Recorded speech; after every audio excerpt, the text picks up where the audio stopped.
எங்க தலைவனின் சிரிப்பை பாருங்க. எங்க தலைவனின் முகமும் எங்க தலைவனின் சிரிப்பு தான் எங்களுக்கான ஆயுதம், எங்களுக்கான அடையாளம். புரட்சியாளர் அண்ணல் அம்பேத்கர் அவர்கள் சொல்வது போன்றுதான், அதிகாரம் மிக வலிமையானது, அதை அடைந்து விட்டால் எல்லாம் எளிமையானது என்று. சமத்துவ ஆட்சியை உருவாக்குவார், இந்த மண்ணுக்கான மக்களுக்கான ஆட்சியை நிலைநிறுத்துவார். அவர் என்ன சாதாரண தலைவரா? அவர் என்ன சாதாரண தலைவரான? தமிழ்நாட்டில் சரித்திரத்தை ஏற்படுத்தக்கூடிய ஒரு தலைவர், வெற்றி வீரராக நம் வீட்டில் இருக்கக்கூடிய அண்ணாவாக அண்ணாவாக அண்ணாவாக வருகிறார். நம் உயிரை கொடுத்தேனும் தலைவரை அந்த அரியணையில் நாம் அமர்த்துவோம் என்பதில் உறுதியாக இருப்போம். நமக்கான அடையாளம், நமக்கான முகவரி தளபதியினுடைய முகமும் தளபதியினுடைய சிரிப்புமே போதுங்க. சென்ட் ஜார்ஜ் கோட்டைக்கு முதலமைச்சராக செல்வதை எந்த கொம்பாதி கொம்பனாலும் தடுக்க முடியாது. உங்களை உயர்த்தும் கல்விதான் உங்களின் ஆயுதம். அச்சப்பட வேண்டாம் மதிப்பு மிகு பெண்களே, நீங்கள் மதிப்பெண்கள் வாங்குவதற்கு அண்ணன் அவர் இருக்கிறார், உங்களுக்காக துணை இருப்பார்.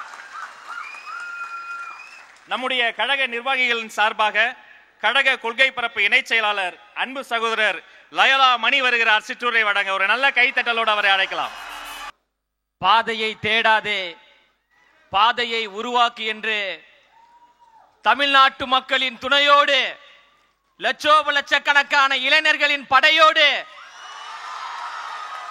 தாய்மார்களின் அன்போடு, கழக தோழர்களின் ஆதரவோடு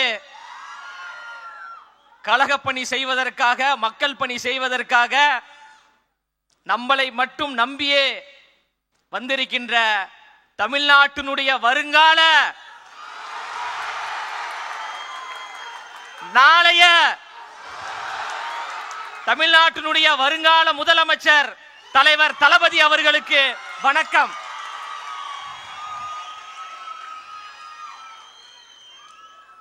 ஏற்றத்தாழ்வுகள் கூடாது, பிரிவினைகள் கூடாது, பாசிசம் கூடாது, பாயாசமும் கூடாது.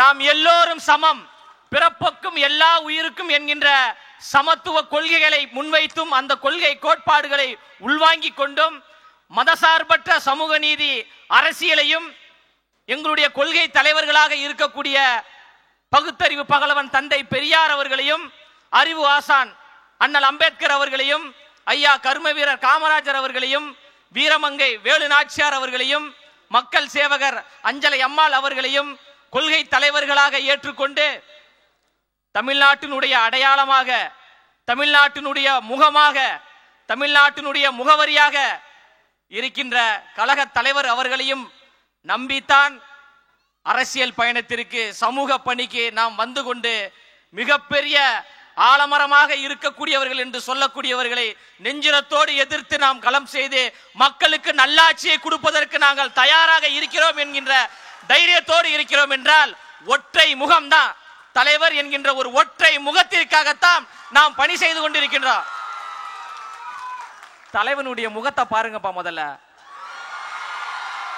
எங்க தலைவனின் சிரிப்பை பாருங்க.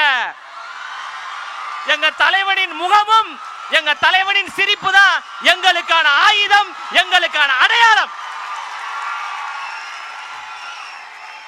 இந்த அடையாளத்தையும் இந்த ஆயுதத்தையும் வைத்து 2026 தமிழ்நாட்டில் தமிழக வெற்றி கழகம் ஆளுங்கட்சியாக இருக்கும் இருக்கும் இருக்கும் என்பதில் எந்த மாற்று கருத்தும் கிடையாது.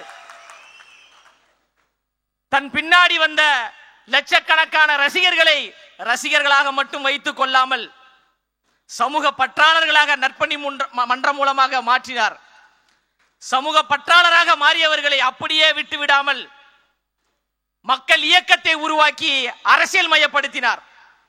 அரசியல் மயப்பட்ட தோழர்களை அப்படியே விட்டுவிடாமல் தமிழக வெற்றி கழகம் என்கின்ற வரலாற்று சிறப்பு மிக்க கட்சியை உருவாக்கி நாம் எல்லோரையும் தலைவர்களாக உருவாக்கியிருக்கிறார். இன்று தலைவர்களாக உருவாகி இருக்கின்ற நீங்கள் நாளை மாமன்ற உறுப்பினர்களாக, சட்டமன்ற உறுப்பினர்களாக, நாடாளுமன்ற உறுப்பினர்களாக உச்சத்தில் வைத்து உங்களுக்கு அழகு பார்ப்பதற்காக எங்களின் அழகு தலைவர் நம்மளை நோக்கி வந்து கொண்டிருக்கிறார். வந்துவிட்டார்.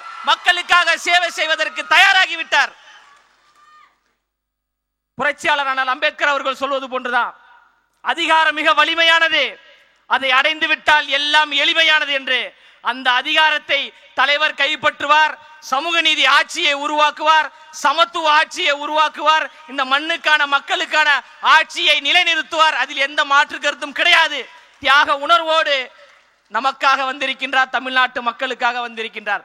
நிறைய பேர் சொல்றாங்க இவர்கள் எல்லாம் ரசிகர்கள் கூட்டம், இவர்கள் எல்லாம் நம்ம சாதாரணமாக கையாண்டு விடலாம், சாதாரணமாக அணுகி விடலாம் என்று நினைக்கிறாங்க. அவர்களுக்கு ஒன்றை மட்டும் நான் சொல்லிக் கொள்கிறேன். காற்றாற்று வெள்ளத்தில் கரைந்து போவதற்கு நாங்கள் ஒன்றும் களிமண்கள் கிடையாது. அந்த காற்றாற்று வெள்ளத்தின் திசை வழி போக்கையே மாற்றக்கூடிய கரும் பாறைகள் என்பதை யாரும் மறந்துடாதீங்க. அவர் என்ன சாதாரண தலைவரா?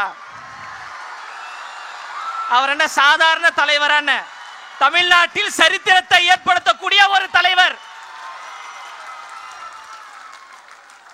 வெற்றி வீரராக, மாண்புமிகு தலைவராக, மண்ணின் மைந்தராக, பச்சை தமிழராக, நம் வீட்டில் இருக்கக்கூடிய அண்ணாவாக அண்ணாவாக அண்ணாவாக வருகிறார். எவ்வளவு அடக்குமுறைகள் வந்தாலும், எவ்வளவு ஒடுக்குமுறைகள் வந்தாலும் அதை சந்திப்பதற்கு நாம் எல்லோரும் தயாராக இருக்கிறோம்.